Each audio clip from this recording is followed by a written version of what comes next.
नमस्कार दोस्तों, स्वागत है आपका सुन लो यूपीएससी पर। आज तारीख है 26 अक्टूबर 2025 और हमेशा की तरह हम लेकर आए हैं आज के सबसे महत्वपूर्ण समाचारों का वो विश्लेषण जो सीधे आपके यूपीएससी प्रेपरेशन को धार देगा। The Hindu, Indian express, PIB और दूसरे ज़रूरी सोर्सेज से चुनकर लाए हैं वो खबरें जिनका इम्पैक्ट आपके प्रीलिम्स, मेंस और इंटरव्यू तक पड़ेगा। आज हम कई बड़े मुद्दों पर गहराई से बात करेंगे। सरकारी कम्युनिकेशन के ढांचे में बदलाव से लेकर रूस पर लगे नए अमेरिकी प्रतिबंधों का भारत पर असर तक, और हाँ, बंगाल की खाड़ी में बन रहे चक्रवात मोंथा की तैयारियों पर भी नजर डालेंगे। तो कुर्सी की पेटी बांध लीजिए, अगले कुछ मिनट हम इन विषयों का पूरा पोस्टमार्टम करेंगे यूपीएससी के नजरिए से। चलिए शुरू करते हैं आज की विस्तृत चर्चा। सबसे पहले बात पॉलिटी और गवर्नेंस की। एक बड़ी खबर आ रही है सूचना एवं प्रसारण मंत्रालय से। सरकार ने 3 महत्वपूर्ण मीडिया इकाइयों, registrar of newspapers for India यानी RNI, central bureau of communication यानी सीबीसी और प्रेस इंफॉर्मेशन ब्यूरो पीआईबी, इन तीनों को एक साथ मिलाकर एक नई एकीकृत संस्था बनाने का फैसला किया है। सुनने में तो ये एक सामान्य प्रशासनिक फेरबदल लगता है, लेकिन इसके इम्प्लीकेशंस मतलब इसके असर काफी गहरे हो सकते हैं। बिल्कुल, ये सिर्फ 3 दफ्तरों को एक बिल्डिंग में लाना नहीं है।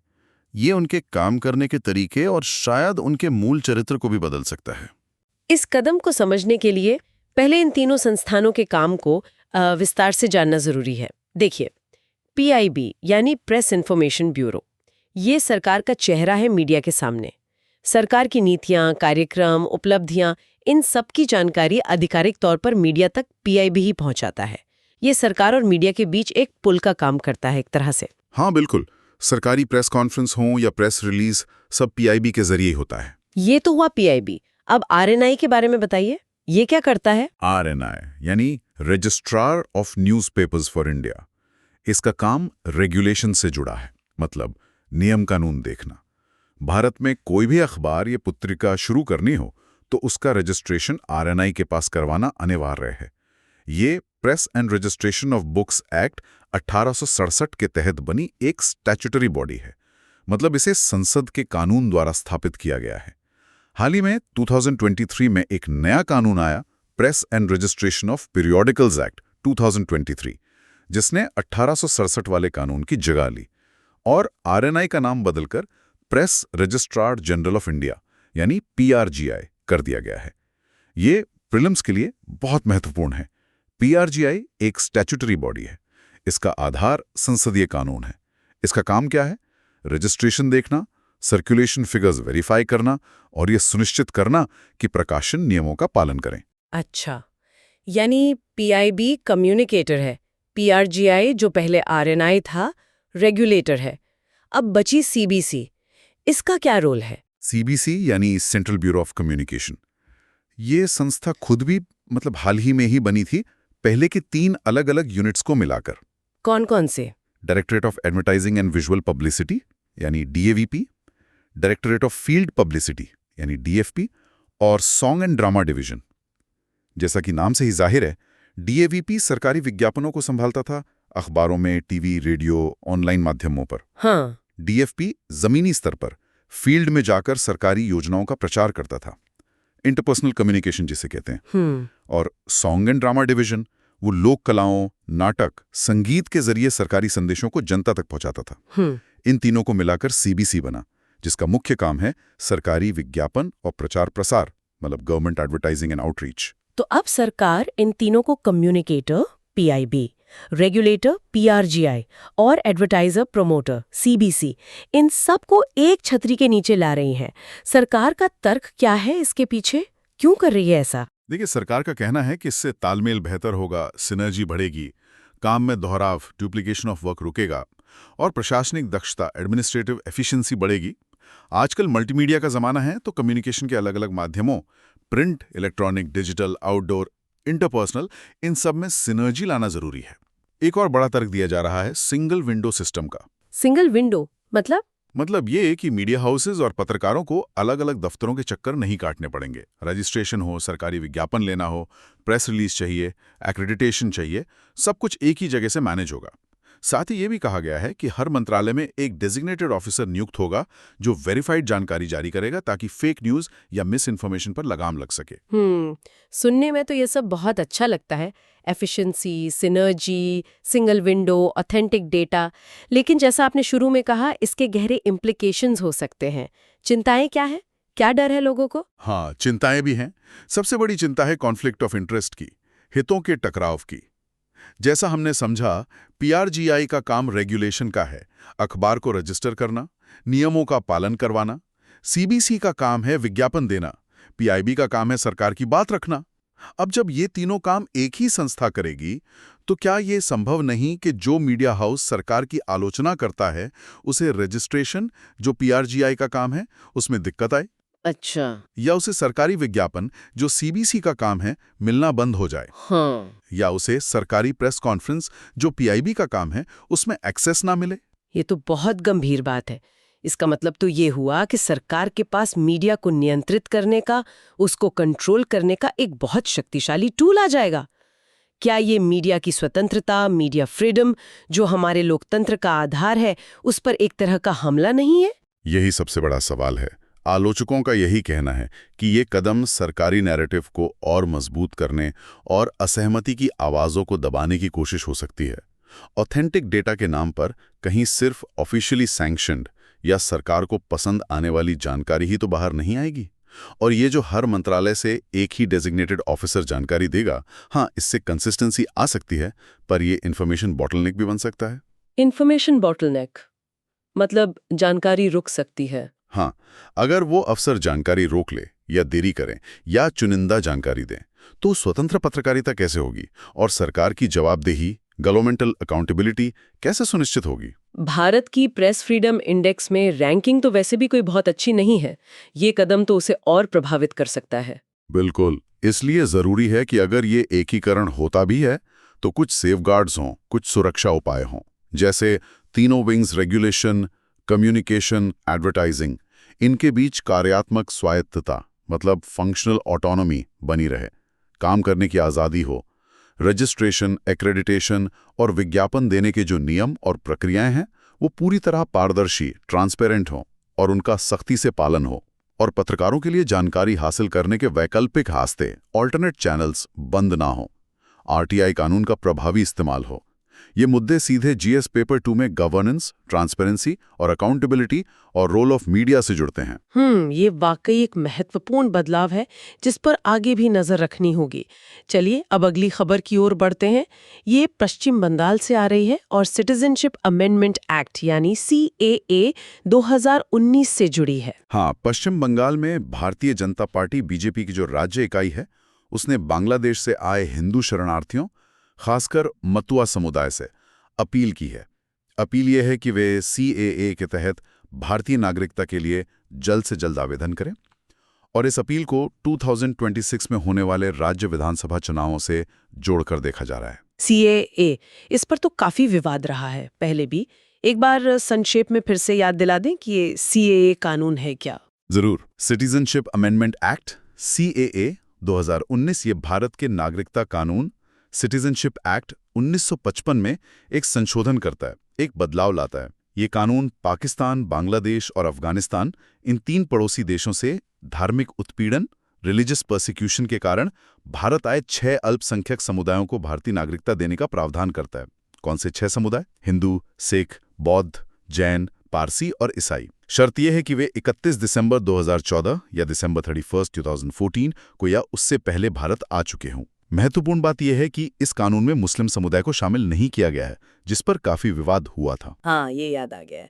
और ये भी याद रखना जरूरी है प्रीलिम्स के नजरिए से कि CAA कानून संविधान की 6ठी अनुसूची 6th शेड्यूल के तहत आने वाले असम, मेघालय, मिजोरम और त्रिपुरा के आदिवासी क्षेत्रों पर लागू नहीं होता। और साथ ही इनर लाइन परमिट ILP व्यवस्था वाले राज्यों अरुणाचल प्रदेश, नागालैंड, मिजोरम और मणिपुर पर भी लागू नहीं होता है। ये कानून मार्च 2024 में अधिसूचित मतलब नोटिफाई हुआ था और नागरिकता देने की प्रक्रिया मई 2024 से शुरू हो चुकी है। यही है ना? बिल्कुल सही। अब आते हैं पश्चिम बंगाल के संदर्भ पर। बंगाल में खासकर उत्तर और दक्षिण 24 परगना, नादिया जैसे जिलों में बांग्लादेश से आए हिंदू शरणार्थियों की एक बड़ी आबादी रहती है। इनमें मतुआ समुदाय, मतुआ कम्युनिटी प्रमुख है, जो सामाजिक और आध्यात्मिक रूप से काफी संगठित है और लंबे समय से नागरिकता की मांग कर रहा है। अनुमान है कि इनकी संख्या लाखों में है और ये कई विधानसभा सीटों पर निर्णायक भूमिका निभा सकते हैं।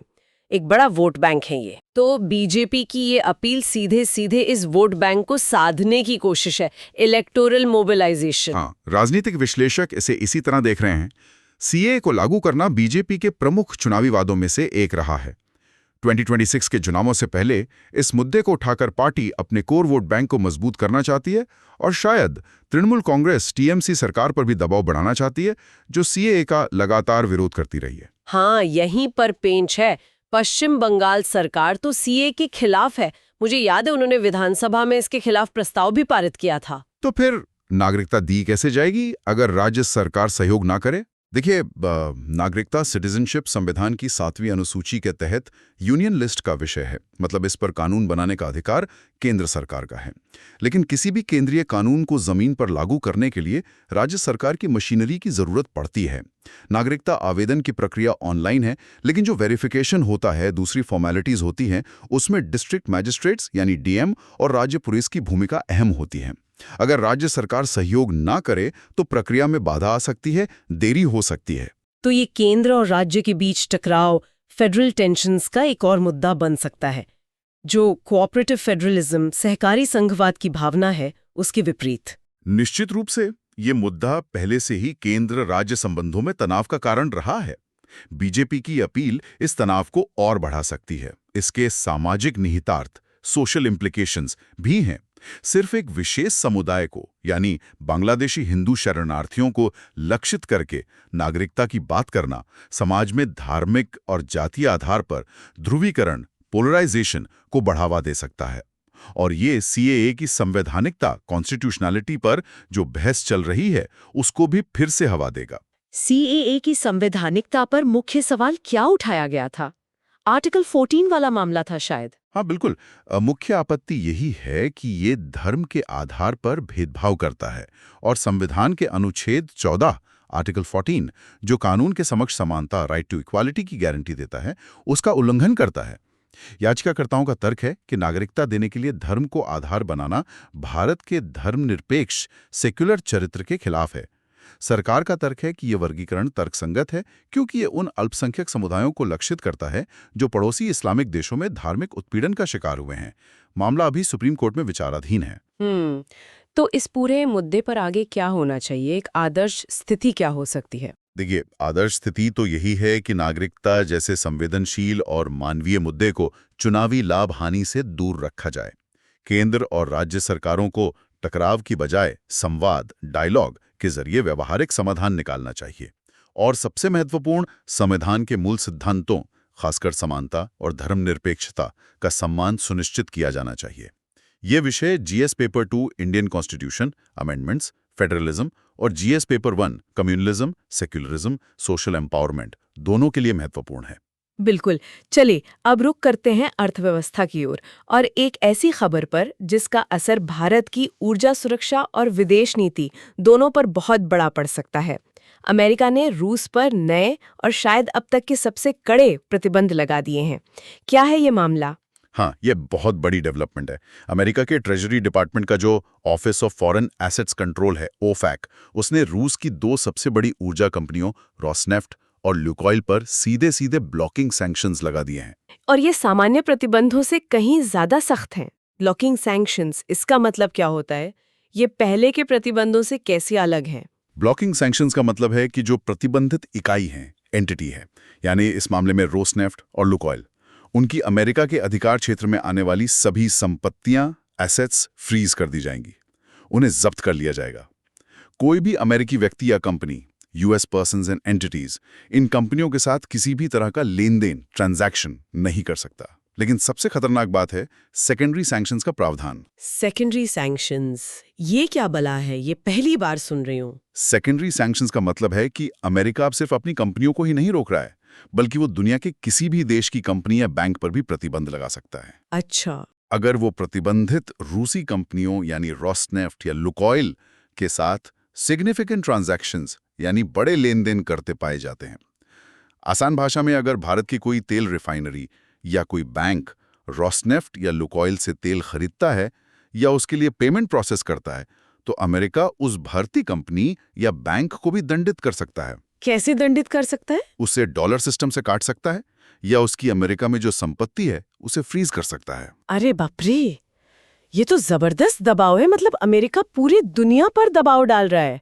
और अमेरिका ने इसके लिए कोई डेडलाइन भी दी है क्या? हाँ, ओफेक ने एक विंड डाउन पीरियड दिया है, मतलब एक मोहलत दी है। सभी कंपनियों को रोस्नेफ्ट और लुकोइल के साथ अपने मौजूदा लेन देन 21 नवंबर 2025 नवंबर 21, 2025 तक पूरी तरह बंद करने होंगे। उसके बाद सेकेंडरी सैंक्शंस का खतरा लागू हो जाएगा। भारत के लिए इसके क्या मायने हैं? हम तो पिछले कुछ सालों से रूस से बहुत ज्यादा मात्रा में सस्ता तेल खरीद रहे थे, खासकर यूक्रेन युद्ध के बाद। हाँ, यही सबसे बड़ी चिंता की बात है। यूक्रेन युद्ध के बाद जब पश्चिमी देशों ने रूस पर प्रतिबंध लगाए थे, तब भारत ने अपने राष्ट्रीय हित में रूस से रियायती दरों पर कच्चा तेल, डिस्काउंटेड रशियन क्रूड ऑयल खरीदना जारी रखा था, बल्कि बढ़ाया भी था। एक समय तो ऐसा आया कि रूस भारत का सबसे बड़ा तेल सप्लायर बन गया था। हमारे कुल तेल आयात का 1/3 1/3 से भी ज्यादा हिस्सा रूसी तेल का था, और इससे भारत को बहुत बड़ा आर्थिक लाभ हुआ। कितना लाभ हुआ अंदाजन? एक अनुमान है कि पिछले 3 सालों में भारत ने रूसी तेल पर मिली छूट के कारण कम से कम $12.6 बिलियन यानी $12.6 बिलियन बचाए। अरे बाप रे, 12.6 बिलियन। हाँ, ये पैसा हमारी अर्थव्यवस्था के लिए बहुत जरूरी था। इसने महंगाई, इन्फ्लेशन को काबू में रखने में मदद की और चालू खाता घाटे, करंट अकाउंट डेफिसिट, CAD को संभालने में भी बहुत मदद की। तो क्या अब ये सस्ता तेल मिलना बंद हो जाएगा? क्या भारतीय रिफाइनरियां अब रूस से तेल नहीं खरीद पाएंगी इन नए प्रतिबंधों के कारण? देखिए, सीधा जवाब देना मुश्किल है, लेकिन खतरा बहुत बड़ा है। कोई भी भारतीय कंपनी, चाहे वो सरकारी हो जैसे इंडियन ऑयल या प्राइवेट हो जैसे रिलायंस, अमेरिका के सेकेंडरी सैंक्शंस का जोखिम नहीं लेना चाहेगी। ग्लोबल फाइनेंशियल सिस्टम से कट जाने का डर बहुत बड़ा होता है। कोई भी कंपनी ये रिस्क नहीं लेगी। इसलिए पूरी संभावना है कि ये कंपनियां अब रोस्नेफ्ट और लुकोइल से सीधे तेल खरीदने या उसे प्रोसेस करने में अत्यधिक सावधानी बरतेंगी या शायद पूरी तरह बंदी कर देंगी। लेकिन क्या भारत रुपए, रूबल जैसे वैकल्पिक पेमेंट सिस्टम का इस्तेमाल नहीं कर सकता? डॉलर सिस्टम को बाईपास करने के लिए कुछ कोशिशें हो रही थी। हाँ, कोशिशें तो हुई हैं और कुछ ट्रेड हुआ भी है, लेकिन ये इतना आसान नहीं है। तेल का व्यापार सिर्फ खरीदने बेचने तक सीमित नहीं होता ना। इसमें शिपिंग कंपनियां शामिल होती हैं, बीमा कंपनियां, इंश्योरेंस कंपनीज होती हैं जो कार्गो का बीमा करती हैं, बैंक होते हैं जो लेटर ऑफ क्रेडिट जारी करते हैं। ये सब होता है। और ये सभी वैश्विक कंपनियां, खासकर बीमा और री इंश्योरेंस वाली कंपनियां, ज्यादातर पश्चिमी देशों में स्थित हैं और अमेरिकी वित्तीय प्रणाली से गहराई से जुड़ी हुई हैं। तो सेकेंडरी सैंक्शंस का डर इन सभी को रूसी तेल से जुड़े किसी भी सौदे से दूर कर देगा, भले ही पेमेंट रुपए रूबल में क्यों न हो रहा हो। ये असल में वैश्विक वित्तीय प्रणाली का हथियार की तरह इस्तेमाल है, weaponisation of the global financial system. ये तो भारत के लिए धर्म संकट वाली स्थिति हो गई। एक तरफ हमारी ऊर्जा सुरक्षा है, हमारी आर्थिक जरूरतें हैं, और दूसरी तरफ अमेरिका का वैश्विक वित्तीय दबदबा और इसके प्रतिबंधों का डर। नीतिक और आर्थिक चुनौती है। तत्काल असर क्या होगा कि भारत को तेल के लिए दूसरे स्रोतों पर निर्भरता बढ़ानी पड़ेगी, जैसे मिडिल ईस्ट, सऊदी अरब, इराक, UAE और शायद अमेरिका से भी। लेकिन रूस से जो भारी मात्रा में तेल आ रहा था और खासकर जिस कीमत पर आ रहा था, उसकी भरपाई करना आसान नहीं होगा। इससे भारत का आयात बिल बढ़ सकता है, महंगाई पर दबाव आ सकता है और CAD फिर से बिगड़ सकता है। ये तो तत्काल असर हुआ। मध्यम से लंबी अवधि में इसका क्या असर होगा? भारत को क्या कदम उठाने चाहिए? देखिए, मीडियम से लॉन्ग टर्म में ये घटना भारत को 2 चीज़ों के लिए और मजबूत करेगी, या यूं कहें कि मजबूर करेगी।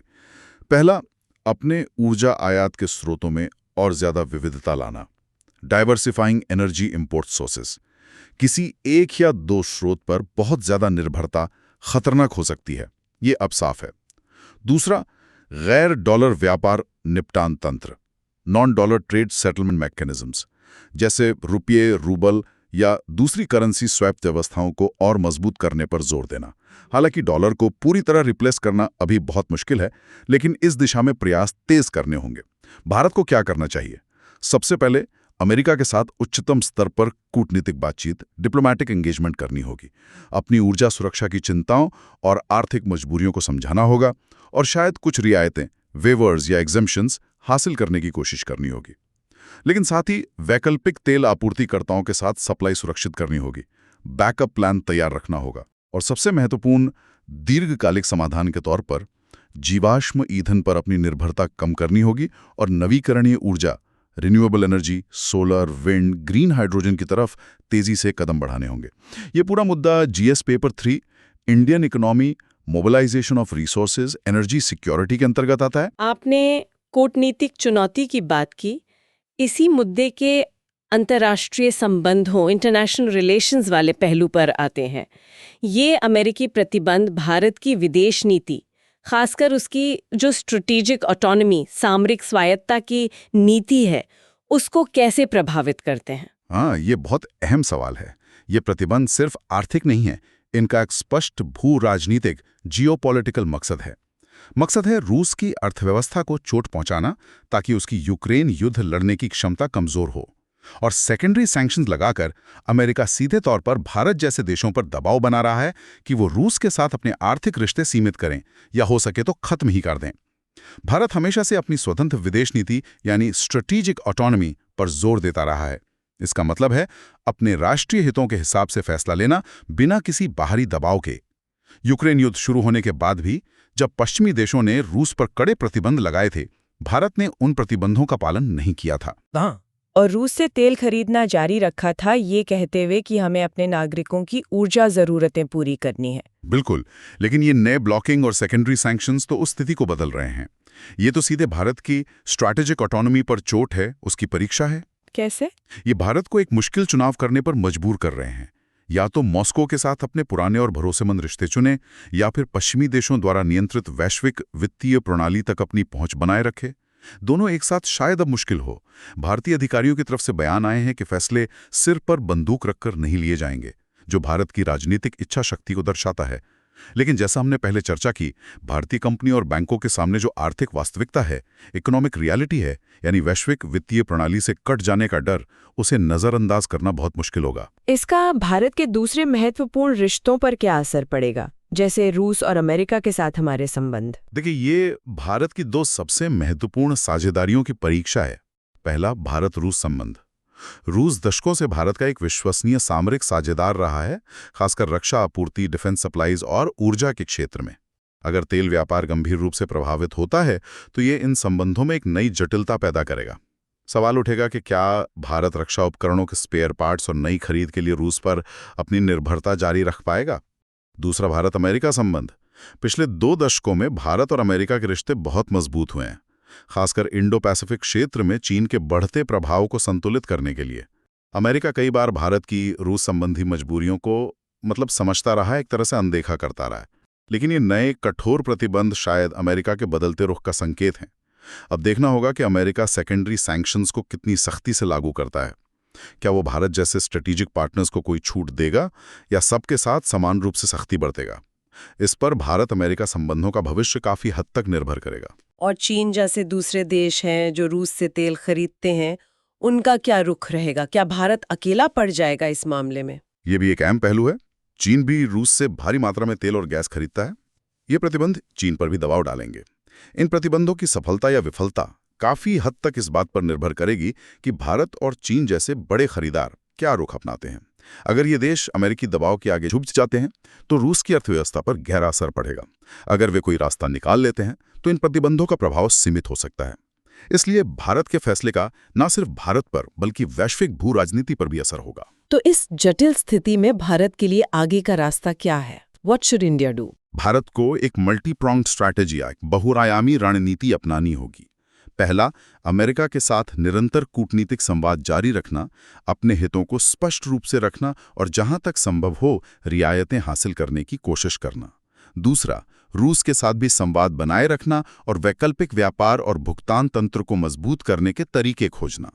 तीसरा, क्वाड, जिसमें भारत, अमेरिका, जापान, ऑस्ट्रेलिया हैं, और ब्रिक्स, ब्राजील, रूस, भारत, चीन, दक्षिण अफ्रीका और नए सदस्य जैसे बहुपक्षीय मंचों पर साथी देशों के साथ मिलकर एक ऐसी स्थिर वैश्विक आर्थिक व्यवस्था की वकालत करना जो एक तरफा प्रतिबंधों, यूनिलैटरल सैंक्शंस, खासकर सेकेंडरी सैंक्शंस के दुरुपयोग से मुक्त हो।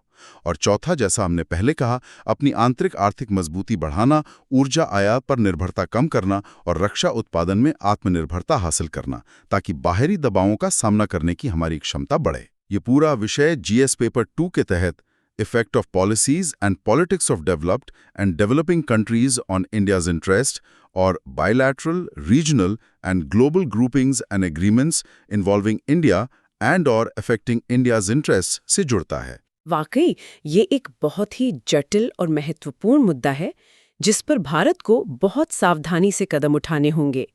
चलिए अब हिंद महासागर क्षेत्र, इंडियन ओशन रीजन, IOR की ओर चलते हैं। भारत के उपराष्ट्रपति श्री CP राधाकृष्णन सेशेल्स के दौरे पर हैं। सेशेल्स, ये यात्रा क्यों महत्वपूर्ण है? हाँ, भारत के उपराष्ट्रपति सेशेल्स की राजधानी विक्टोरिया में है। वो वहाँ सेशेल्स के नवनिर्वाचित राष्ट्रपति डॉक्टर पैट्रिक हर्मिनी के शपथ ग्रहण समारोह में भारत सरकार का प्रतिनिधित्व करने गए हैं। विदेश मंत्रालय ने कहा है कि ये यात्रा भारत और सेशेल्स के बीच पुराने, घनिष्ठ और मैत्रीपूर्ण संबंधों का प्रतीक है। साथ ही ये यात्रा भारत के विजन सेगार यानी security and growth for all in the region के तहत सेशेल्स के महत्व को भी रेखांकित करती है। विजन सागर, ये भारत की हिंद महासागर नीति की आधारशिला है ना? इसे थोड़ा विस्तार से समझाएंगे प्लीज। जरूर। विजन सागर को प्रधानमंत्री ने वर्ष 2015 में मॉरिशस में लॉन्च किया था। सागर का फुल फॉर्म है security and growth for all in the region. ये हिंद महासागर क्षेत्र के लिए भारत का एक इंटीग्रेटेड अप्रोच है, एक समग्र दृष्टिकोण है। इसके मुख्य स्तंभ क्या हैं? पहला, अपने समुद्री पड़ोसियों के साथ सुरक्षा सहयोग, मैरीटाइम सिक्योरिटी कॉपरेशन बढ़ाना। दूसरा, उनकी समुद्री क्षमताओं के निर्माण में मदद करना, कैपेसिटी बिल्डिंग करना। तीसरा, समुद्री संसाधनों का सतत विकास, sustainable development of maritime resources सुनिश्चित करना, जिसे हम ब्लू इकोनॉमी भी कहते हैं। चौथा, आपदा प्रबंधन, डिजास्टर मैनेजमेंट में सहयोग करना। और पांचवा, आर्थिक सहयोग और कनेक्टिविटी बढ़ाना। बेसिकली भारत इस क्षेत्र में एक नेट सिक्योरिटी प्रोवाइडर यानी सुरक्षा का शुद्ध प्रदाता बनना चाहता है, जो क्षेत्र के छोटे देशों की मदद करे और क्षेत्रीय स्थिरता सुनिश्चित करे। अच्छा, और सेशेल्स इस विजन सागर में कैसे फिट होता है? प्रीलिम्स के लिए सेशेल्स की लोकेशन और भारत के साथ कुछ प्रमुख सहयोग परियोजनाओं के बारे में भी बताएं। सेशेल्स पश्चिमी हिंद महासागर में स्थित लगभग 115 द्वीपों का एक समूह है, एक आर्चिपेलागो नेशन है। इसकी लोकेशन बहुत स्ट्रेटेजिक है, अफ्रीका के पूर्वी तट और प्रमुख अंतर्राष्ट्रीय शिपिंग लेन्स के काफी करीब। इसका अपना क्षेत्रफल तो छोटा है, लेकिन इसका एक्सक्लूसिव इकोनॉमिक जोन EEZ यानी वो समुद्री क्षेत्र जहां उसके संसाधनों पर उसका अधिकार है, वो बहुत बड़ा है, करीब 1.35 मिलियन वर्ग किलोमीटर। बहुत विशाल समुद्री क्षेत्र है। भारत और सेशेल्स के संबंध बहुत पुराने और गहरे हैं। रक्षा और सुरक्षा सहयोग इसका एक महत्वपूर्ण पहलू है।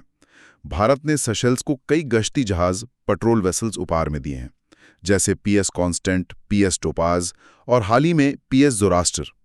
भारत ने सेशेल्स के अजम्पशन आइलैंड पर कोस्टल सर्विलांस रडार सिस्टम लगाने में मदद की है, जो सेशेल्स को अपने विशाल EEZ की निगरानी में मदद करता है।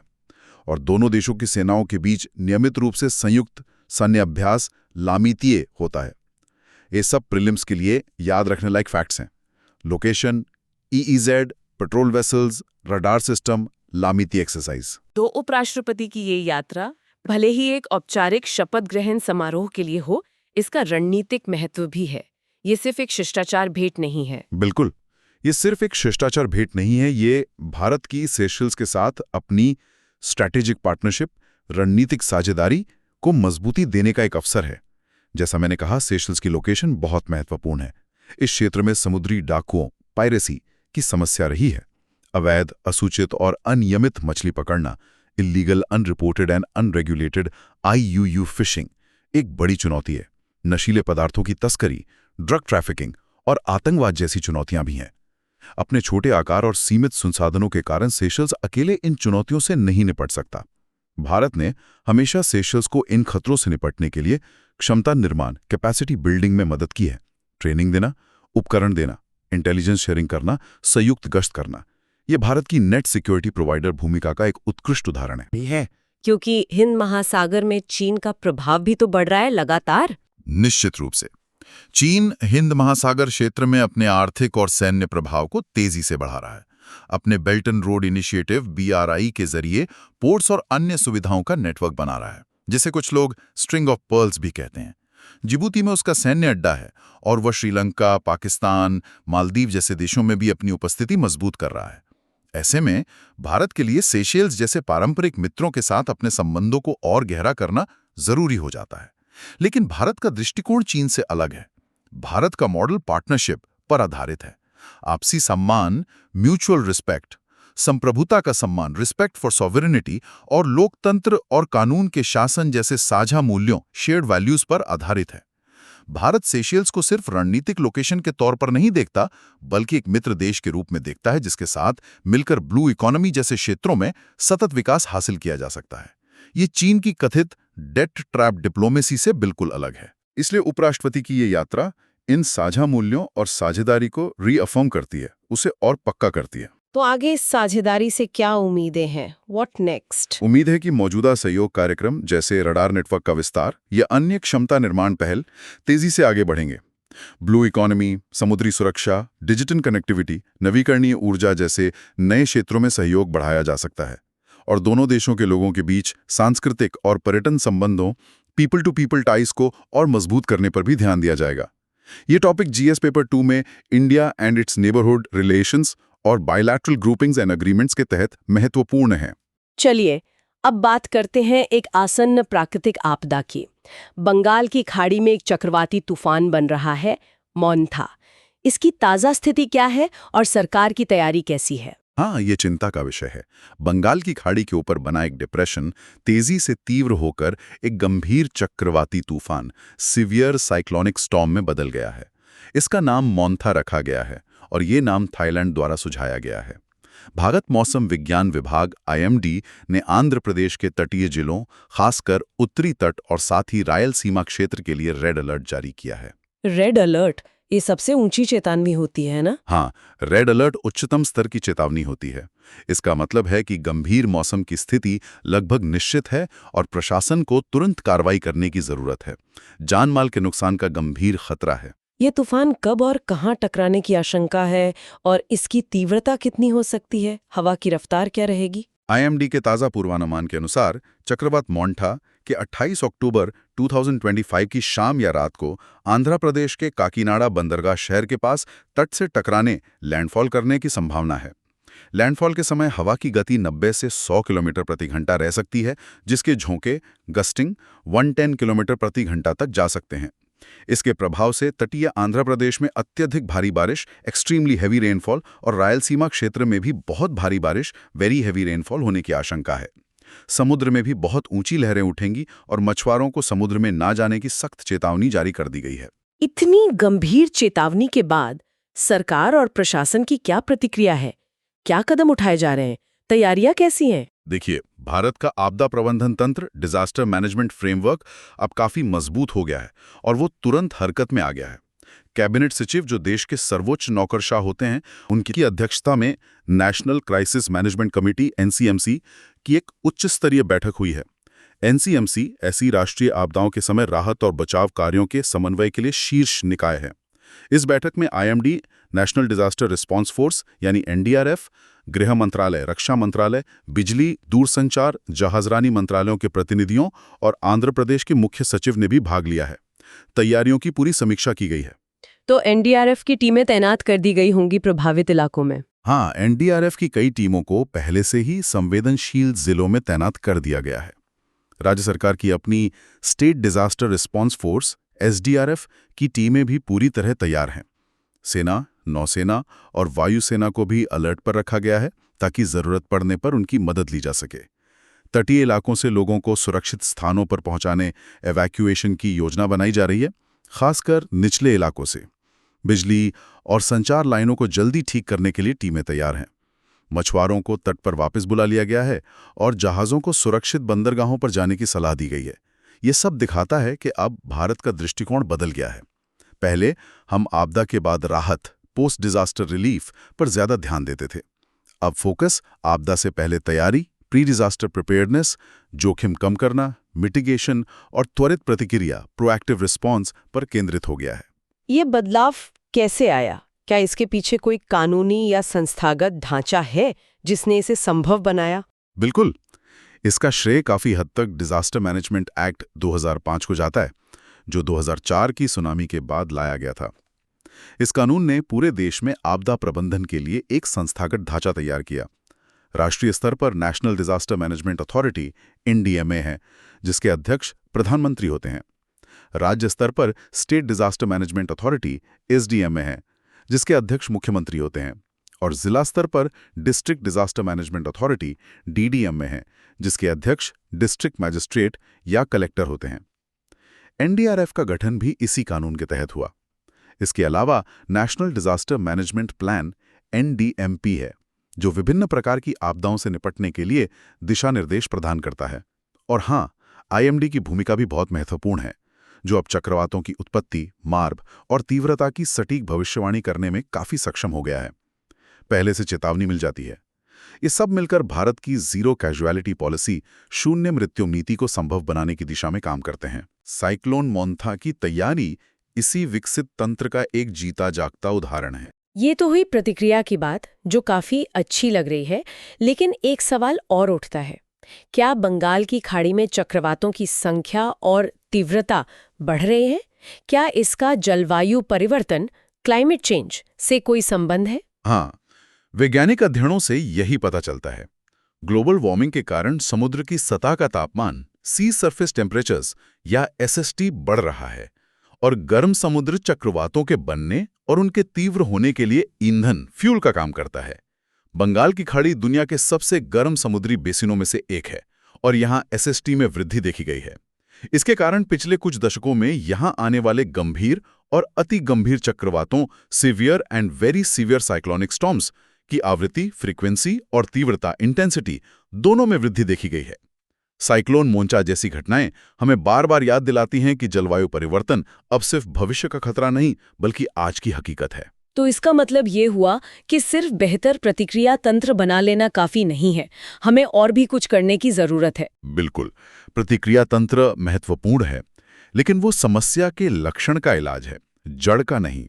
हमें दीर्घकालिक जलवायु अनुकूलन, लॉन्ग टर्म क्लाइमेट एडेप्टेशन और लचीलापन निर्माण, रेजिलियंस बिल्डिंग पर ध्यान देना होगा। इसका मतलब क्या हुआ? क्या करना होगा कंक्रीट? इसका मतलब है, पहला, क्लाइमेट प्रूफ इंफ्रास्ट्रक्चर बनाना। ऐसे घर, सड़कें, पुल, बिजली लाइनें बनाना जो तेज हवाओं और बाढ़ का सामना कर सकें। मजबूत साइक्लोन शेल्टर्स का नेटवर्क तैयार करना। दूसरा, कोस्टल रेगुलेशन जोन (CRZ) नियमों का सख्ती से पालन करना। तटों के करीब अंधाधुंध निर्माण को रोकना। तीसरा, प्राकृतिक सुरक्षा कवच को मजबूत करना। मैंग्रोव और अन्य तटीय वनस्पतियां तूफान की लहरों के प्रभाव को कम करती हैं, इन्हें बचाना और बढ़ाना होगा। चौथा, क्लाइमेट रेजिलिएंट एग्रीकल्चर अपनाना। ऐसी फसलें और कृषि पद्धतियां अपनाना जो मौसम की एक्सट्रीम घटनाओं को झेल सकें। पांचवा, अर्ली वार्निंग सिस्टम्स को और बेहतर बनाना। IMD की चेतावनियों को हर नागरिक तक, खासकर सबसे कमजोर समुदायों तक समय पर पहुंचाने के लिए लास्ट माइल कनेक्टिविटी मजबूत करनी होगी। और छठा, सामुदायिक भागीदारी। स्थानीय समुदायों को आपदा प्रबंधन योजना बनाने और लागू करने में शामिल करना, उन्हें ट्रेनिंग और संसाधन देकर फर्स्ट रिस्पॉन्डर्स के रूप में सशक्त बनाना। साइक्लोन मोंथा जैसी हाइब्रिड ना एक चेतावनी है कि हमें क्लाइमेट चेंज एडेप्टेशन को अपनी विकास योजनाओं, डेवलपमेंट प्लानिंग का अभिन्न अंग बनाना होगा। Bharat coalition for disaster resilient infrastructure (CDRI) जैसी वैश्विक पहलों का नेतृत्व भी कर रहा है, जो इसी दिशा में एक महत्वपूर्ण कदम है। ये विषय GS पेपर 3 डिजास्टर मैनेजमेंट और GS paper 1 important geophysical phenomena like cyclones के लिए बहुत महत्वपूर्ण है। बहुत जरूरी बात कही आपने। अब चलते हैं साइंस एंड टेक्नोलॉजी की दुनिया में।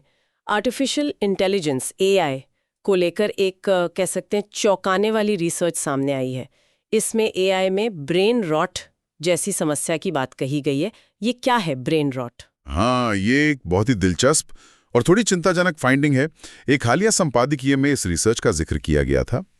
रिसर्चर्स ने पाया कि जब लार्ज लैंग्वेज मॉडल्स LLMs जैसे कि चैट जीपीटी या जेमिनाई के पीछे की जो तकनीक है, जब इन्हें बहुत ज्यादा मात्रा में खराब गुणवत्ता वाले, लो क्वालिटी या जहरीले, टॉक्सिक या पक्षपाती, बायस्ड या भ्रामक, मिसलीडिंग ऑनलाइन डेटा पर ट्रेन किया जाता है, मतलब इंटरनेट से उठाए गए कचरा डेटा पर। हाँ, एक तरह से कह सकते हैं, तो उनमें एक तरह की गिरावट आने लगती है, जिसे शोधकर्ताओं ने इंसानी ब्रेन रॉट के समान बताया है। एआई में ब्रेन रॉट, इसका मतलब क्या हुआ? एआई का दिमाग कैसे सड़ सकता है? ये थोड़ा अजीब लग रहा है सुनने में। देखिए, LLMs अपनी समझ और क्षमताएं उस विशाल डेटा से सीखते हैं जिस पर उन्हें ट्रेन किया जाता है। इंटरनेट उसका बड़ा सोर्स है। अगर ट्रेनिंग डेटा में ही गड़बड़ी हो, जैसे नफरत फैलाने वाले भाषण हो, गलत सूचना हो, पूर्वाग्रह हो, तो एआई उन चीजों को भी सीख लेता है। ब्रेन रॉट का मतलब है कि ऐसे खराब डेटा पर ट्रेनिंग के कारण LLM की बुनियादी क्षमताएं, जैसे तर्क करने की क्षमता, रीजनिंग कैपेबिलिटीज या समस्याओं को हल करने की क्षमता, प्रॉब्लम सॉल्विंग स्किल्स, वो बिगड़ने लगती हैं।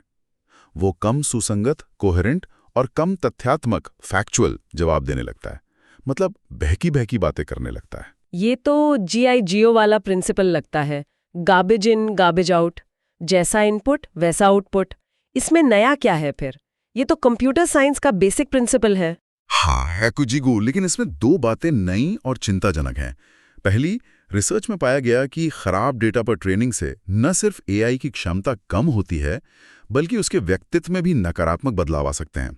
उसमें साइकोपैथी, मैकियावेलिज्म और नार्सिसिज्म जैसे डार्क ट्रेड्स, नकारात्मक लक्षण दिखने लगते हैं। अरे मतलब एआई ज्यादा मतलबी, चालाक और आत्मकेंद्रित व्यवहार दिखा सकता है। हाँ, रिसर्च यही कह रही है। और दूसरी और शायद सबसे ज्यादा चिंताजनक बात यह है कि शोधकर्ताओं ने बाद में उस बिगड़े हुए एआई को साफ, उच्च गुणवत्ता वाले डेटा से ठीक करने की, हील करने की कोशिश की। तो ठीक हो गया? नहीं, पूरी तरह नहीं। ये कोशिशें सिर्फ आंशिक रूप से सफल रहीं, पार्शियली सक्सेसफुल। ओह, मतलब एक बार एआई खराब हो गया तो उसे पूरी तरह ठीक करना मुश्किल या शायद नामुमकिन है। ये तो अपरिवर्तनीयता, इरिवर्सिबिलिटी की समस्या लगती है। ये तो बहुत खतरनाक है। बिल्कुल, यही इस रिसर्च का सबसे बड़ा और डराने वाला निष्कर्ष है, द इरिवर्सिबिलिटी प्रॉब्लम। पहले आमतौर पर माना जाता था कि अगर एआई में कोई पूर्वाग्रह या कमी आ जाती है तो उसे बेहतर डेटा पर रीट्रेन करके, फाइन ट्यून करके ठीक किया जा सकता है। लेकिन ये रिसर्च इशारा करती है कि शुरुआती ट्रेनिंग डेटा, खासकर फाउंडेशनल ट्रेनिंग डेटा, एआई के कोर आर्किटेक्चर पर शायद स्थायी, परमानेंट या कम से कम अर्धस्थायी, सेमी परमानेंट असर डाल सकता है। जीगो सिर्फ लीनियर नहीं है, बल्कि फाउंडेशनल हो सकता है। ये एआई अलाइनमेंट के क्षेत्र के लिए बहुत बड़ा चैलेंज है। एआई अलाइनमेंट का लक्ष्य ही ये सुनिश्चित करना है कि एआई सिस्टम इंसानी मूल्यों, ह्यूमन वैल्यूज और इरादों, इंटेंशंस के साथ संरेखित रहें, अलाइंड रहें। ब्रेन रॉट एक गंभीर अलाइनमेंट फेलियर का उदाहरण है। इसके क्या परिणाम हो सकते हैं? वो संपादकीय किन खतरों की बात करता है अगर एआई का ब्रेन रॉट हो जाए तो? संपादकीय दोहरे खतरे, ड्यूल थ्रेट की ओर इशारा करता है। पहला खतरा तो सीधा है, एक बिगड़ा हुआ एआई, एक साइकोपैथिक रोबोट जो सीधे नुकसान पहुंचा सकता है। हमने पहले भी ऐसी घटनाएं देखी हैं जहां चैटबॉट्स ने यूजर्स को अजीब या खतरनाक सलाह दी है या मैनिपुलेट करने की कोशिश की है। अगर एआई में डार्क ट्रेड्स बढ़ते हैं तो वो जानबूझकर हेरफेर कर सकता है, गलत सूचना फैला सकता है या खतरनाक व्यवहार को उकसा सकता है। दूसरा खतरा ज्यादा छुपा हुआ है, सटल है, लेकिन शायद उतना ही खतरनाक है। वो है इंसानों की अपनी सोचने, रिसर्च करने, लिखने और आलोचनात्मक मूल्यांकन करने की क्षमता का क्षरण। Erosion of humans cognitive abilities. वो कैसे? हमारी क्षमता कैसे कम होगी एआई से? देखिए, जैसे जैसे हम जानकारी खोजने, कंटेंट बनाने या निर्णय लेने के लिए एआई पर ज्यादा निर्भर होते जाएंगे, हमारी अपनी ये दिमागी मांसपेशियां, ये क्षमताएं कुंद होती जाएंगी, इस्तेमाल नहीं होंगी तो कमजोर होंगी। हम एआई द्वारा उत्पन्न कंटेंट के पैसिव कंज्यूमर्स, निष्क्रिय उपभोक्ता बनकर रह सकते हैं।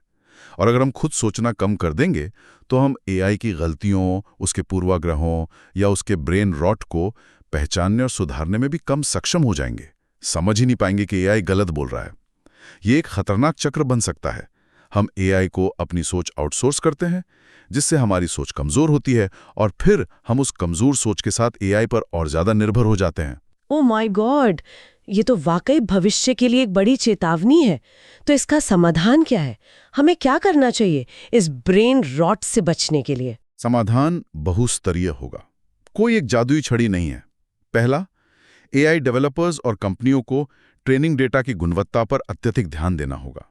डेटा सेट्स की सावधानीपूर्वक जांच, क्यूरेशन, ऑडिटिंग और सफाई, डिटॉक्सिफिकेशन करनी होगी।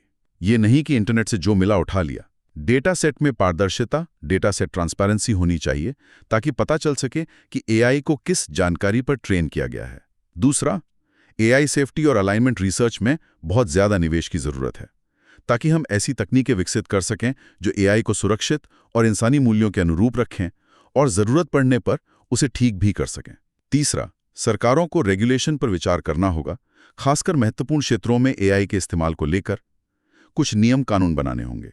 चौथा, और शायद सबसे महत्वपूर्ण, हमें अपनी शिक्षा प्रणाली, एजुकेशन सिस्टम्स को बदलना होगा। हमें बच्चों को सिर्फ जानकारी रटना नहीं सिखाना है। तो क्या सिखाना है? उन्हें क्रिटिकल थिंकिंग, आलोचनात्मक सोच, मीडिया लिटरेसी और एआई के साथ प्रभावी ढंग से काम करने, कोलैबोरेशन करने की क्षमता सिखानी होगी। हमें एआई को अपनी सोच का विकल्प, सब्स्टिट्यूट नहीं मानना है, बल्कि एक सहायक, एक टूल मानना सीखना होगा। ये मुद्दा GS paper 3 science and technology awareness in the fields of IT, computers, robotics, AI और GS paper 4 ethics and human interface, essence, determinants and consequences of ethics in human actions, dimensions of ethics, दोनों के लिए बेहद प्रासंगिक है। बिल्कुल सही कहा। ये एथिक्स वाला एंगल बहुत महत्वपूर्ण है। अब चलते हैं आंतरिक सुरक्षा, इंटरनल सिक्योरिटी से जुड़ी एक अहम खबर पर। भारतीय वायुसेना आईएएफ अपने लड़ाकू स्क्वाड्रन की कम होती संख्या से जूझ रही है। इसे कैसे संबोधित किया जा रहा है? क्या हो रहा है इस पर? हाँ, ये आईएएफ के लिए एक बड़ी चिंता का विषय रहा है काफ़ी समय से। आईएएफ की स्वीकृत लड़ाकू स्क्वाड्रन संख्या, सैंक्शनड स्ट्रेंथ 42 है। मतलब इतने स्क्वाड्रन होने चाहिए। हाँ। लेकिन वर्तमान में यह घटकर सिर्फ 29 रह गई है। काफी कमी है। हाँ, ये कमी मुख्य रूप से पुराने विमानों, खासकर मिग-21, मिग-23 और मिग-27 के धीरे धीरे रिटायर होने के कारण आई है। नए विमान जैसे राफेल और स्वदेशी तेजस, एलसीए तेजस को शामिल किया जा रहा है, लेकिन वे रिटायर होने वाले विमानों की संख्या की पूरी भरपाई करने के लिए पर्याप्त नहीं है और नए विमानों की खरीद प्रक्रिया भी लंबी होती है, समय लगता है। इस कमी का मतलब है कि भारत की दो मोर्चों, पाकिस्तान और चीन पर एक साथ लड़ने की क्षमता प्रभावित हो सकती है। ये एक गंभीर चिंता है। तो इस स्क्वाड्रन गैप को भरने के लिए सरकार क्या कर रही है? कोई ठोस कदम उठाया जा रहा है? एक प्रमुख कदम जो सरकार तेजी से उठा रही है वो है आईएएफ के सबसे भरोसेमंद और सबसे बड़ी संख्या में मौजूद लड़ाकू विमान Su-30 MKI के बेड़े का व्यापक उन्नयन करना, मतलब उसे अपग्रेड करना। इस प्रोग्राम को सुपर सुखोई अपग्रेड कहा जा रहा है। ये मूल रूप से Su-30 MKI का एक बड़ा मिडलाइफ अपग्रेड है। Su-30 MKI ये तो आईएएफ की रीढ़ माना जाता है, बैकबोन है।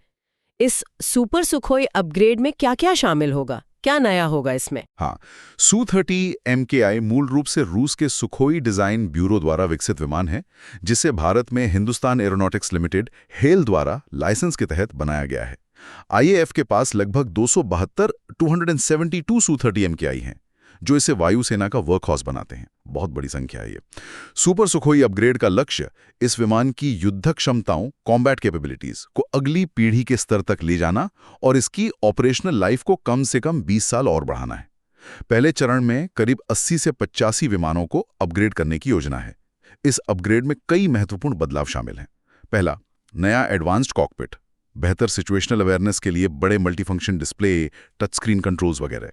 दूसरा, आधुनिक एवियोनिक्स, मतलब तेज प्रोसेसर, बेहतर mission computer, advance navigation system. तीसरा, और ये सबसे महत्वपूर्ण अपग्रेड है, स्वदेशी एसा रडार। एसा रडार? हाँ, मौजूदा जो रूसी N111M बार्स पैसा रडार है, उसे डीआरडीओ द्वारा विकसित स्वदेशी उत्तम AESA रडार से बदला जाएगा। AESA मतलब एक्टिव इलेक्ट्रॉनिकली स्कैन्ड एरे। चौथा, नए सेंसर, बेहतर लक्ष्य खोजने और ट्रैक करने के लिए नए infrared search and track IRST सिस्टम, पांचवां advanced electronic warfare EW suite, दुश्मन के रडार और मिसाइलों को जैम करने और धोखा देने के लिए एक ज्यादा शक्तिशाली और एकीकृत EW सूट। और छठा, नए हथियार, अपग्रेडेड विमान ब्रह्मोस सुपरसोनिक मिसाइल के अलावा अस्त्र जैसी स्वदेशी मिसाइलों और संभवतः मीटियोर जैसी लंबी दूरी की हवा से हवा में मार करने वाली मिसाइलों को भी फायर कर सकेगा। आपने ASA रडार का जिक्र किया। ये मौजूदा पेसा रडार से कैसे बेहतर है? ये प्रीलिम्स के लिए जाना जरूरी होगा शायद। बिल्कुल। पेसा और ऐसा दोनों फेज्ड अरे रडार हैं, यानी वे बिना एंटीना को फिजिकली घुमाए बीम को इलेक्ट्रॉनिक रूप से स्टीयर कर सकते हैं। लेकिन मुख्य अंतर ट्रांसमिट रिसीव TR मॉड्यूल्स का है। पेसा में एक सिंगल ट्रांसमीटर रिसीवर होता है जिसकी पावर कई सारे फेज शिफ्टर्स के जरिए बांटी जाती है, जबकि ऐसा रडार में हजारों छोटे छोटे TR मॉड्यूल्स होते हैं। हर एक का अपना ट्रांसमीटर और रिसीवर होता है। अच्छा, हजारों होते हैं। हाँ, इससे कई फायदे मिलते हैं, जैसे मल्टीटास्किंग। ASA एक साथ कई लक्ष्यों को अलग अलग दिशाओं में ट्रैक कर सकता है और उन पर मिसाइलें गाइड कर सकता है। पैसा ये उतने अच्छे से नहीं कर पाता। ज्यादा रेंज और रेजोल्यूशन, सिग्नल प्रोसेसिंग बेहतर होती है, कम इंटरसेप्शन संभावना। ये अपनी फ्रीक्वेंसी तेजी से बदल सकता है, जिससे दुश्मन के लिए इसे डिटेक्ट करना और जाम करना मुश्किल होता है। बेहतर विश्वसनीयता, अगर कुछ TR मॉड्यूल फेल भी हो जाएं तो रडार काम करता रहता है, जबकि पैसा का एक कंपोनेंट फेल होने से पूरा सिस्टम ठप हो सकता है। इलेक्ट्रॉनिक अटैक क्षमता, ASA रडार को दुश्मन के इलेक्ट्रॉनिक्स पर केंद्रित ऊर्जा बीम डालने के लिए भी इस्तेमाल किया जा सकता है। तो ये उत्तम ASA रडार का Su-30 MKI में लगना IF की क्षमता में क्वांटम जंप होगा, बहुत बड़ा सुधार होगा। समझ गई। तो ये अपग्रेड रणनीतिक रूप से क्यों जरूरी है और इसका आत्मनिर्भर भारत से क्या संबंध है? ये मेंस GS पेपर 3 के लिहाज से महत्वपूर्ण लगता है। हाँ, इसके कई रणनीतिक पहलू हैं और ये आत्मनिर्भर भारत से बहुत गहराई से जुड़ा है। पहला, रणनीतिक अनिवार्यता, स्ट्रेटेजिक इम्पेरेटिव। जैसा हमने कहा, IF स्क्वाड्रन की कमी से जूझ रही है। नए विमान खरीदने में समय और पैसा दोनों बहुत लगते हैं। Su-30 MKI पहले से ही बड़ी संख्या में हमारे पास हैं। इन्हें अपग्रेड करके उनकी क्षमता बढ़ाना और इनकी उम्र बढ़ाना इस गैप को भरने का सबसे तेज और लागत प्रभावी, कॉस्ट इफेक्टिव तरीका है। ये भारत को 2 मोर्चों पर चुनौती, 2 फ्रंट थ्रेट सिनेरियो से निपटने के लिए तैयार रहने में मदद करेगा। दूसरा, और ये बहुत महत्वपूर्ण है, रक्षा में आत्मनिर्भर भारत की ओर बड़ा कदम, आत्मनिर्भर भारत फॉर डिफेंस। ये इस अपग्रेड का सबसे अहम पहलू है। वो कैसे? देखिए, मूल Su-30 MKI प्रोग्राम ज्यादातर लाइसेंस प्रोडक्शन था, मतलब डिजाइन रूस का, टेक्नोलॉजी रूस की, हम यहाँ हैल में बना रहे थे। कई महत्वपूर्ण पुर्जे जैसे इंजन, रडार, वो रूस से ही आते थे, हमारी निर्भरता थी। लेकिन सुपर सुखोई अपग्रेड में स्वदेशी सामग्री, इंडिजिनस कंटेंट का हिस्सा बहुत ज्यादा बढ़ाने पर जोर है। खासकर ये उत्तम ASA रडार और स्वदेशी EW सूट का एकीकरण, ये भारत की तकनीकी क्षमता का बड़ा प्रमाण है। ये दिखाता है कि भारत अब सिर्फ विदेशी प्लेटफॉर्म्स को असेंबल करने वाला देश नहीं रहा, बल्कि वो एक सोफिस्टिकेटेड सिस्टम इंटीग्रेटर बन रहा है, जो मौजूदा विदेशी प्लेटफॉर्म्स को अपनी उन्नत स्वदेशी तकनीक से मॉडर्नाइज कर सकता है। इससे न सिर्फ रूस पर हमारी निर्भरता कम होगी, बल्कि घरेलू रक्षा उद्योग, डोमेस्टिक डिफेंस इंडस्ट्री, जिसमें DRDO, HAL और प्राइवेट कंपनियां शामिल हैं, उनको भी बहुत बढ़ावा मिलेगा। ऑपरेशनल लचीलापन, ऑपरेशनल फ्लेक्सिबिलिटी भी बढ़ेगा, क्योंकि हम अपने सिस्टम्स को अपनी जरूरत के हिसाब से बदल सकेंगे, अपग्रेड कर सकेंगे। ये तो बहुत अच्छी बात है, लेकिन क्या इस महत्वाकांक्षी प्रोजेक्ट में कोई चुनौतियां भी हैं, कोई रिस्क हैं? चुनौतियां जरूर हैं। कोई भी बड़ा प्रोजेक्ट बिना चुनौतियों के नहीं होता है। पहली चुनौती है तकनीकी जटिलता, टेक्निकल कॉम्प्लेक्सिटी। एक रूसी एयरफ्रेम पर स्वदेशी भारतीय सिस्टम्स जैसे रडार, EW और संभवतः कुछ पश्चिमी हथियार जैसे मीटियोर मिसाइल की बात चल रही है, इनको इंटीग्रेट करना आसान काम नहीं होगा। इसके लिए बहुत गहन टेस्टिंग और वैलिडेशन की जरूरत होगी। सब कुछ ठीक से काम करना चाहिए एक साथ। दूसरी चुनौती है सप्लाई चेन की। हालांकि स्वदेशीकरण पर जोर है, फिर भी कुछ पुर्जे शायद रूस से लेने पड़े, और रूस यूक्रेन युद्ध के कारण रूस से रक्षा आपूर्ति की विश्वसनीयता और समयबद्धता पर पहले ही सवाल उठे हैं। सप्लाई में देरी हो सकती है। तीसरी चुनौती है लागत और समय की, कॉस्ट एंड टाइम ओवररन्स। ऐसे बड़े अपग्रेड प्रोग्राम्स में अक्सर देरी और बजट बढ़ने का खतरा रहता है। हमें इसे कंट्रोल में रखना होगा। ये तो वाजिब चिंताएं हैं। तो आगे क्या ध्यान रखना होगा इस प्रोग्राम को सफल बनाने के लिए? जरूरी है कि ये प्रोग्राम समय पर और निर्धारित बजट के भीतर पूरा हो, इसके लिए प्रोजेक्ट मैनेजमेंट बहुत कुशल होना चाहिए। स्वदेशीकरण के लक्ष्य को हासिल करने के लिए प्राइवेट सेक्टर की भागीदारी बढ़ानी होगी। रूस से सप्लाई चेन के जोखिमों को कम करने के लिए महत्वपूर्ण पुर्जों के स्वदेशी विकल्प तेजी से विकसित करने होंगे या फिर वैकल्पिक अंतर्राष्ट्रीय स्रोत खोजने की रणनीति बनानी होगी। अगर यह अपग्रेड सफल रहता है तो यह भारतीय वायुसेना की ताकत में जबरदस्त इजाफा करेगा और आत्मनिर्भर भारत के लिए मील का पत्थर साबित होगा। ये topic GS paper 3, security challenges and there management, indigenisation of technology and developing new technology के लिए बहुत महत्वपूर्ण है। बिल्कुल। अब आखिर में एथिक्स यानी जीएस पेपर 4 से जुड़ा एक पहलू देखते हैं जो हमारी एआई ब्रेन रॉट वाली चर्चा से निकलता है। एक केसलेट के रूप में इसे समझते हैं। हाँ, ये एक अच्छा तरीका है समझने का। मान लीजिए आप एक बड़ी टेक्नोलॉजी कंपनी में एआई एथिक्स डिवीजन के हेड हैं। आपकी जिम्मेदारी है ये देखना कि कंपनी जो एआई बना रही है वो नैतिक रूप से सही हो। आपकी कंपनी ने एक बहुत शक्तिशाली LLM लार्ज लैंग्वेज मॉडल विकसित किया है जिसे आपकी कंपनी का अगला बड़ा प्रोडक्ट माना जा रहा है। बहुत उम्मीदें हैं इससे। मार्केटिंग टीम इसे जल्द से जल्द लॉन्च करना चाहती है ताकि कंपटीशन में बढ़त मिल सके और निवेशक भी खुश हों। प्रेशर है आप पर। लेकिन आपकी इंटरनल ऑडिट टीम एक चिंताजनक रिपोर्ट देती है। वो पाते हैं कि LLM को ट्रेन करने के लिए इस्तेमाल किया गया ज्यादातर डेटा इंटरनेट से स्क्रैप किया गया है, जिसमें काफी मात्रा में पक्षपाती, बायस्ड, नफरत फैलाने वाला, हेटफुल और भ्रामक मिसलीडिंग कंटेंट मौजूद है। शुरुआती टेस्टिंग में मॉडल में ये पूर्वाग्रह साफ दिखते हैं और वो कभी-कभी चालाकी भरे, मैनिपुलेटिव या नैतिक रूप से संदिग्ध, एथिकली क्वेश्चनेबल जवाब देता है। आपकी टेक्निकल टीम का अनुमान है कि मॉडल को पूरी तरह से साफ, क्यूरेटेड डेटा पर रीट्रेन करने में कम से कम 1 साल लगेगा और लाखों डॉलर का अतिरिक्त खर्च आएगा। इस देरी से आपकी कंपनी मार्केट में पिछड़ सकती है और कॉम्पिटिटर को फायदा मिल सकता है। कंपनी के CEO आपसे सलाह मांगते हैं। आप क्या सलाह देंगे और क्यों? ये तो बड़ी दुविधा वाली स्थिति है। एक तरफ बिजनेस का दबाव है, कंपटीशन है, मुनाफा है, फर्स्ट मूवर एडवांटेज है। दूसरी तरफ प्रोडक्ट की सेफ्टी और नैतिकता का सवाल है। यहाँ कौन-कौन से नैतिक मुद्दे, एथिकल इश्यूज शामिल हैं? Versus profit motive. कंपनी की समाज के प्रति जिम्मेदारी कि वो सुरक्षित और निष्पक्ष प्रोडक्ट दे, बनाम जल्दी लॉन्च करके मुनाफा कमाने और शेयर होल्डर वैल्यू बढ़ाने का दबाव।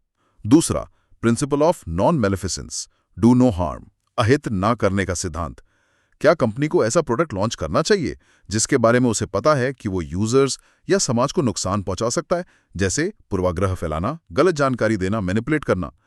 तीसरा, अकाउंटेबिलिटी एंड कल्पेबिलिटी। अगर ये बिगड़ा हुआ AI कोई नुकसान करता है तो जिम्मेदार कौन होगा? कंपनी, प्रोग्रामर्स, आप एथिक्स हेड के तौर पर, यूजर खुद? और ये जानते हुए कि असर शायद इरिवर्सिबल हो सकता है जैसा रिसर्च कहती है, जिम्मेदारी और भी बढ़ जाती है। चौथा, प्रिकॉशनरी प्रिंसिपल, पूर्व सावधानी का सिद्धांत।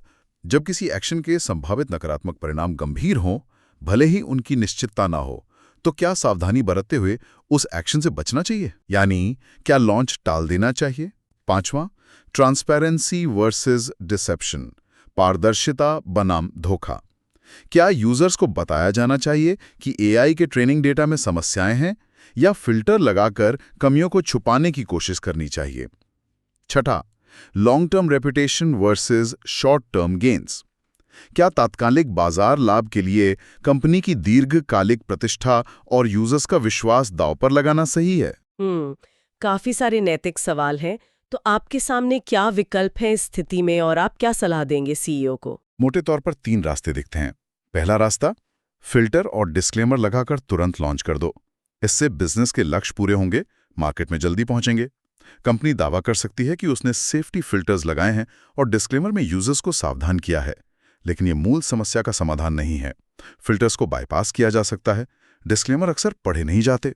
असल में कंपनी जानबूझकर एक खराब प्रोडक्ट बाजार में उतारेगी, जो नैतिक रूप से गलत है।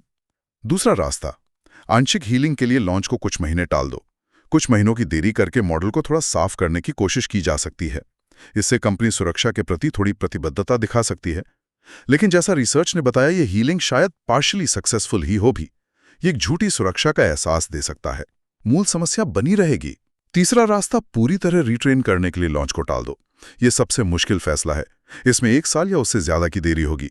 कंपनी को वित्तीय नुकसान होगा, कॉम्पिटिटर आगे निकल सकता है। लेकिन इसमें कंपनी एक नया साफ उच्च गुणवत्ता वाला डेटा सेट तैयार करेगी और मॉडल को उस पर पूरी तरह से रिट्रेन करेगी। तो आप कौन सा रास्ता चुनेंगे? देखिए, एथिक्स हेड के तौर पर मेरी सलाह स्पष्ट रूप से तीसरे विकल्प के पक्ष में होगी।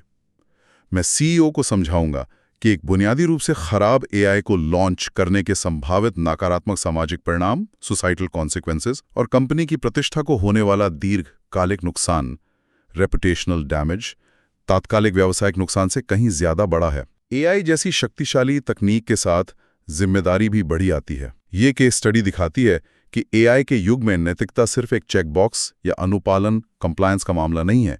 ये स्थायी और जिम्मेदार तकनीकी विकास, sustainable and responsible technological development के मूल में होनी चाहिए। कोर वैल्यू होनी चाहिए। ये जीएस पेपर 4 में एथिक्स केस स्टडी के लिए एक अच्छा उदाहरण है। बिल्कुल, ये दिखाता है कि तकनीकी प्रगति के साथ साथ नैतिक प्रगति भी कितनी जरूरी है। दोनों साथ साथ चलनी चाहिए। चलिए अब जल्दी से आज की चर्चा के मुख्य बिंदुओं को प्रीलिम्स फैक्ट्स के रूप में रिवाइज कर लेते हैं। जरूर। तो आज के मुख्य प्रीलिम्स फैक्ट्स जल्दी से।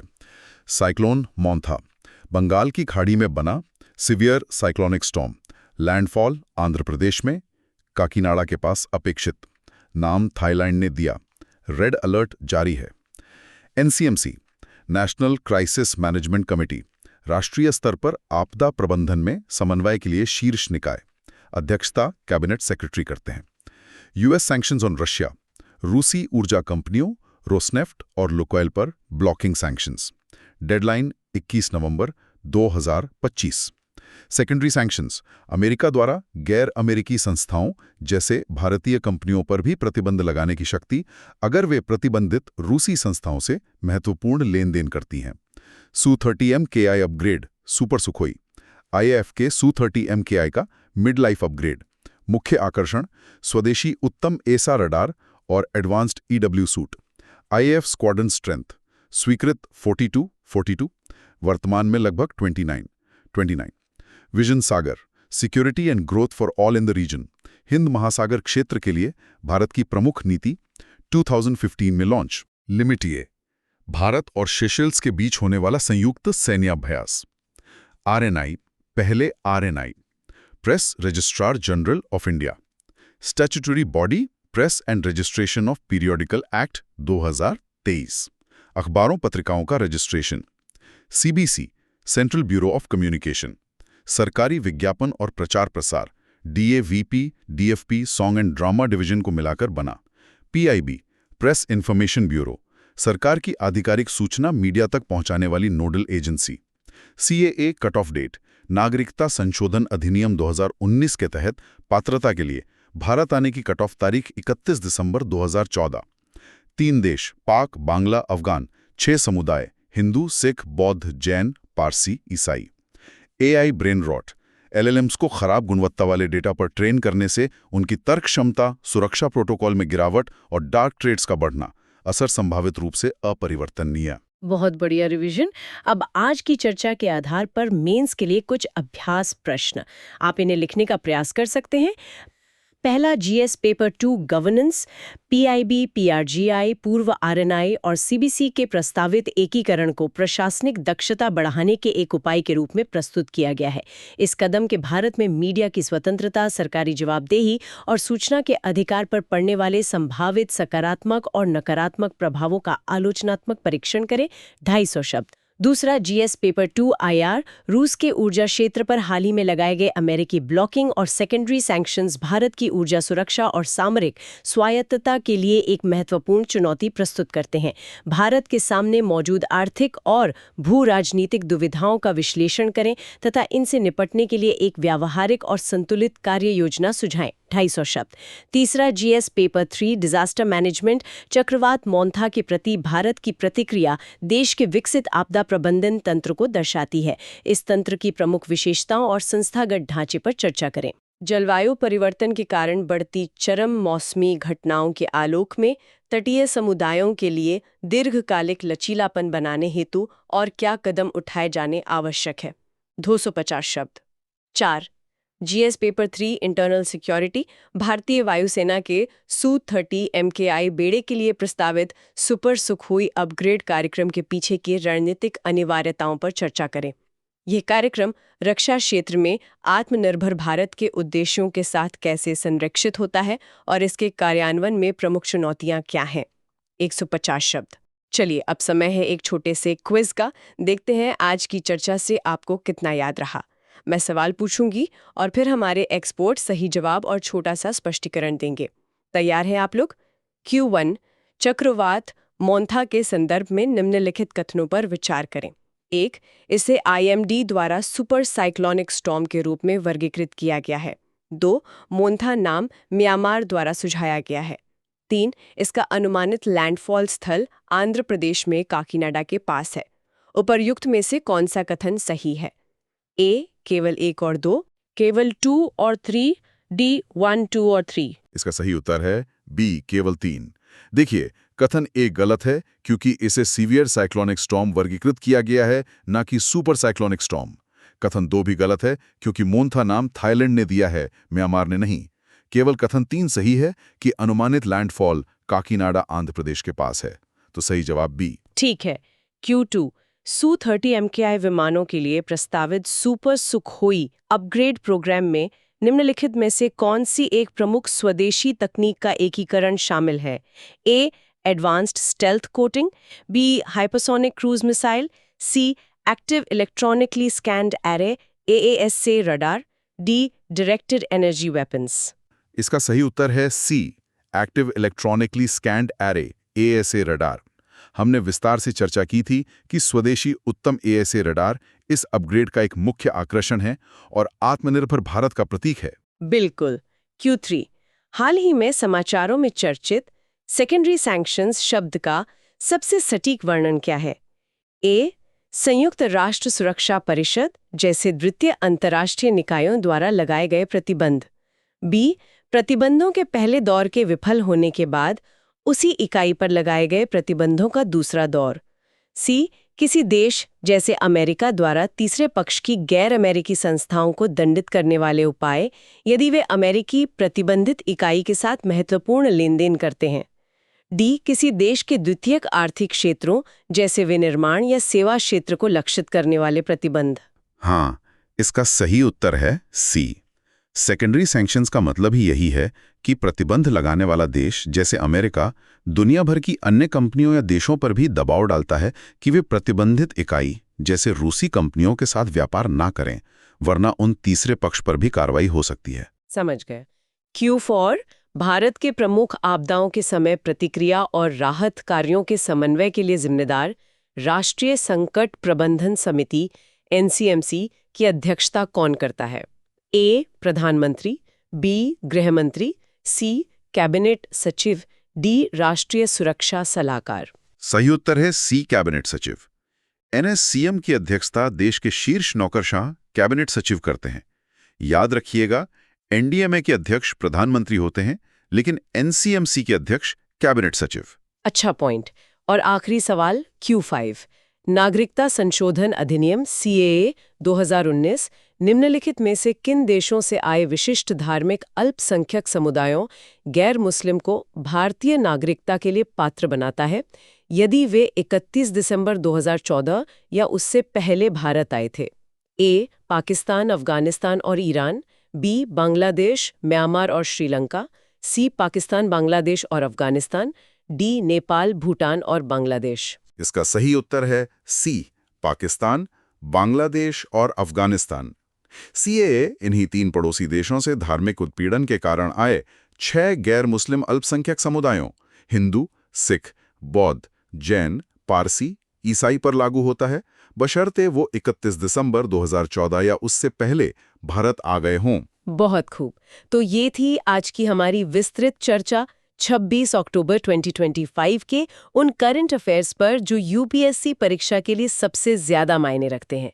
हमने सरकारी मीडिया इकाइयों के एकीकरण के नफे नुकसान को समझा, पश्चिम बंगाल में CAA से जुड़ी राजनीतिक हलचल देखी, रूस पर लगे अमेरिकी प्रतिबंधों के भारत पर पड़ने वाले गहरे आर्थिक और रणनीतिक असर का विश्लेषण किया। हमने हिंद महासागर में भारत की भूमिका और सेशेल्स के साथ साझेदारी के महत्व को जाना, चक्रवात मोन्था की तैयारियों और आपदा प्रबंधन के बदलते स्वरूप पर बात की, एआई में ब्रेन रॉट जैसी नई और चिंताजनक चुनौतियों को समझा और भारतीय वायुसेना को मजबूत करने के सुपर सुखोई प्लान पर भी नजर डाली। हाँ, और आज की चर्चा के मुख्य टेकअवेज जो आपको याद रखने चाहिए।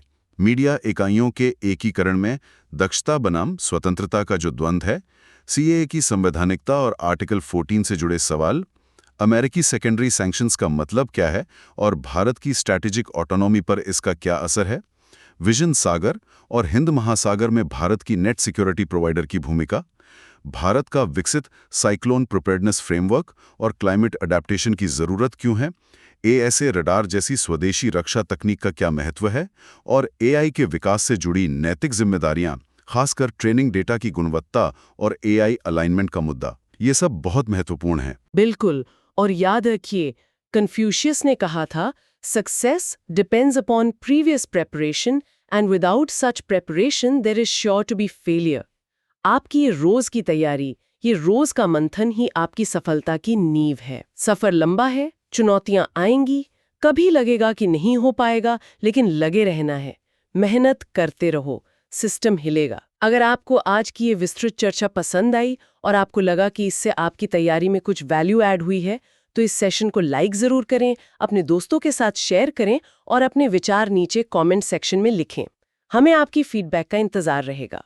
और हाँ, अगर अभी तक नहीं किया है तो सुन लो यूपीएससी चैनल को सब्सक्राइब करना ना भूलें और बेल आइकॉन दबा दें ताकि आप कोई भी जरूरी विश्लेषण मिस न करें। आप हमारी 299 रुपीस प्रति माह वाली मेंबरशिप ज्वाइन करके हमारे एक्सक्लूसिव कंटेंट, नोट्स और अन्य फायदों का लाभ भी उठा सकते हैं। मिलते हैं कल इसी समय कुछ और महत्वपूर्ण खबरों के ऐसे ही गहन विश्लेषण के साथ। तब तक पढ़ते रहिए, स्वस्थ रहिए। जय हिंद।